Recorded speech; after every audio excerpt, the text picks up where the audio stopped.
एक माँ और उसके बच्चे के बीच का बंधन जिंदगी भर होता है। इसे समय, दूरी या परिस्थितियां बदल नहीं पाती। गर्भाशय में मची उथल पुथल वक्त के साथ बढ़ती जा रही थी। प्रसव पीड़ा से लड़ रही रेने को लग रहा था मानो समय ठहर गया हो। उसके पति साथ में थे। वह उसे बार बार गहरी सांस लेने और छोड़ने की याद दिला रहे थे। नर्स ने बेहोशी का इंजेक्शन का सुझाव दिया था, पर रेने ने मना कर दिया था। पीटल मॉनिटर पर लेटे हुए उसने अपनी निगाहें गर्भ में मौजूद बच्चे की दिल की धड़कन पर जमा रखी थी। वह अपनी माँ को याद कर रही थी। उसके शादी के दिन से ही दोनों के बीच रिश्ते तनावपूर्ण हो गए थे। एक महिला की आवाज़ आई, रेने। इस स्वर ने राहत पहुंचाई। अगली बात जो वह समझी वह यह कि उसकी माँ लीसा उसके बिस्तर के किनारे पर बैठी थी और उसने कसकर उसका हाथ थाम रखा था। रेने ने सोचा शायद यह बेहोशी की दवा का असर होगा।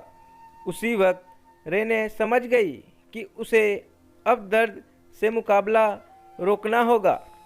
अब उसे प्रसव के दौरान शरीर में होने वाली गतिविधियों पर ध्यान देना होगा ताकि उसका बच्चा सकुशल बाहर आ जाए। अब दर्द अचानक ही सहनीय होने लगा था।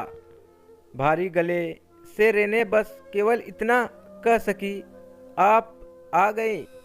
माँ ने स्वीकारा, मैंने तुम्हें काफ़ी याद किया। रेने ख्यालों में खो गई। लीसा हमेशा ही उसके जीवन में प्रकाश स्तंभ की तरह रही थी। उसकी माँ के पास दुख और सुख का सामना करने का हर संभव उपाय जो था। रेने की माँ बचपन में उसकी शरारतों में बराबर की साझेदार रहती थी। युवा अवस्था में वह उसकी सबसे अच्छी दोस्त थी, जिसने उसे कभी फिसलने नहीं दिया।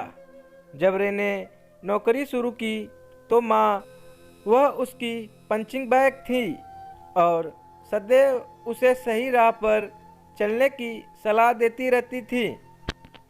अब किसी भी क्षण उसकी माँ नानी बनने जा रही थी। शीघ्र ही बच्चे की किलकारियों से कमरा गूंज उठा। इसी के साथ रेने सारा दर्द गायब हो गया। अब उसके चेहरे पर खुशी और मुस्कान थी। प्रसव पीड़ा की थकान में से ही रेने ने देखा कि माँ और उसके पति ने नवजात शिशु को बाहों में उठा रखा है। माँ और दामाद के बीच की दूरियां मानो पलक झपकते ही गुजरे जमाने की बात हो गई हो। लीसा ने नवजात बच्ची को धीरे से चूमते हुए रेने की गोद में देते हुए स्वीकार किया, मैंने दामाद को गलत समझा था। शायद मैं ओवर प्रोटेक्टिव हो गई थी।